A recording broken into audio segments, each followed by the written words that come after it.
ఇక మనము మహదేర్పూర్ విలేజ్కి వచ్చేసినాము. మరి బతుకమ్మ పండగ అంటేనే పల్లెటూర్లో స్టార్ట్ అయిందని చెప్పుకోవాలి కదా. మరి పల్లెటూర్ల బతుకమ్మ పండుగ ఎట్లుంటది అనేది ఇవాళ నేను నీకు చూపిస్తా. ఇక్కడ అవ్వలు కూర్చున్నారు, ఒకసారి వాళ్ళతో మాట్లాడిద్దాము. ఎట్లున్నారవ్వా? మంచిగానే ఉన్నాం. ఈ పిల్లడు ఆంధ్ర నుంచి వచ్చిండు అనమాట. ఈ పిల్లోడు పవన్, ఆ పిల్లడి పేరు. అయితే ఆ పిల్లడికి మన బతుకమ్మ పండుగ గురించి ఏం తెలియదు. మన బతుకమ్మ పండుగ ఎంత మంచిగా చేసుకుంటామవ్వా? 9 రోజులు చేసుకుంటాము.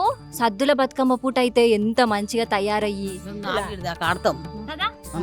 ఒకసారి బతుకమ్మ గురించి పిల్లడికి చెప్తావా? అంటే మా సైడ్ సంక్రాంతి బాగా చేస్తారవ్వ. ఇక్కడ అంటే బతుకమ్మ ఏ విధంగా అప్పుడు మీరు జమానా కాలంలో ఎట్లా చేసేవాళ్ళు, ఇప్పుడు ఎట్లా చేసేవాళ్ళు? అప్పుడు బతుకమ్మ అప్పుడు జమాన్లో అయినా అట్నే చేసినాము, ఇప్పుడు కూడా అట్నే చేస్తాము. 7 తీర్లు 9 తీర్లు పువ్వు తెస్తాము, తెచ్చి మంచిగా అదొక్క కొరస వేరుస్తాము. ఇంత వేరుస్తాం, పేర్చి దానికి 2 తమలపాకులు పెడతాం, గౌరమ్మని చేస్తాం, బొట్టు పెడతాం, అలా పెడతాం. పెట్టి మంచిగా పట్టుకొని ఇప్పుడు మా కోడలు ఉంది అనుకో, ఆమె చేతిలో పెట్టి నీళ్ళు సాక పెట్టి తోలుకొస్తాం. తోలుకొచ్చి అల్లికి చేసి ఈడ ముగ్గులు ఇట్టేసి ఈడ పెడతాం, ఈడ ఆడతాం. ప్రపంచంలోని తెలంగాణ ఆడబిడ్డలందరికీ సిఎంఆర్ షాపింగ్ మాల్ తరఫున బతుకమ్మ పండుగ శుభాకాంక్షలు.